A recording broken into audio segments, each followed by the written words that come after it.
Hello everybody, from Pápa TV, this is Jenny Ingman, welcoming you to another edition of this week's news, in English. The Move Pápa festival was held in the Sportcentrum instead of the Varkret because of bad weather. The festival was opened by Dr. Tamas Aldoso. The next program featured was Sofia Cherkuti's hip-hop lesson. There was also a wide variety of other sports to try, like karate and boxing too. Verita Chabadkai, one of the organizers, hopes that more and more people will start to do sports and get fit. Pápa Peter gave a presentation about drugs. He is a psychologist from Budapest. He talked about the latest drugs, the danger of using drugs and why people do use drugs. He thinks that the most important question is why people use drugs. The designer drugs are much more dangerous than the time-honored drugs. Drug trafficking has changed a lot. Now everyone can order drugs on internet.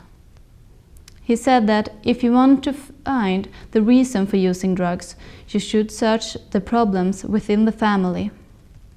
Ola Marta, president of the KAF, said that they have started to devise a local drug strategy. Pápa Peter's presentation is part of this strategy. The Greek Coast Guard say 2 boats carrying migrants have capsized in the Aegean Sea. At least 2 people have drowned and another 30 are missing. 36 survivors have been rescued from the sea and the search is continuing, officials say. Greece is a major entry point for migrants and refugees trying to reach the European Union. Many cross by sea from Turkey and accidents are frequent. There has been a sharp increase in seaborne refugee traffic over the past year because of stricter controls on the Greek-Turkish land border to the north and the ongoing war in Syria. Authorities say they do not yet know the nationality of the migrants and the circumstances of the incidents are unclear. Ukrainian forces have reportedly begun an offensive against pro-Russian fighters in the eastern town of Sloviansk in the latest attempt to restore Kiev's control over the increasingly unstable region. In another sign of how fraught the situation has become, Reuters reported Monday that Ukraine's largest bank, private bank, had temporarily closed branches in the eastern cities of Donetsk and Luhansk. In the current circumstances, we cannot and do not have the right to make people go to work in the Donetsk and Luhansk regions, where armed people break into bank branches and seize security vans in the towns, private bank said in a statement obtained by Reuters. The bank's co-owner, Igor Kolomoisky, reportedly enraged pro-Russian fighters by reportedly pledging gifts of $10,000 per saboteur arrested by Ukrainian troops. Also, late Sunday, German Foreign Minister Frank-Walter Steinmeier began to push to hold a second round of talks in Geneva in a hope of stopping the violence.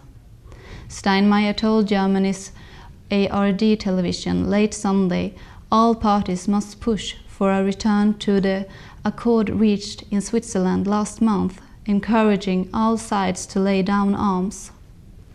Steinmeier said new talks are needed in the wake of the recent violence to produce a clear conclusion as to how this conflict can be brought to a halt. He said he has been pushing for the meeting with Russian Foreign Minister Sergei Lavrov, US Secretary of State John Kerry, the European Union and the Organization for Security and Cooperation in Europe. Are you looking for something to do? On Inside Pápa you can find information about the International Environmental Technology and Green Life Trade Show held in Vienna from May the 22nd to May the 24th. Also in Vienna, the Art Museum are having a Fabergé egg exhibition until May the 18th. The weather seems to get warmer, reaching a high of 20 degrees Celsius towards Friday, but with some clouds during the week. But remember that the weather can change, so look at the local weather forecast before making any plans. From Pápa TV, this is Jenny Ingman, thanking you for watching and hope to see you again next week.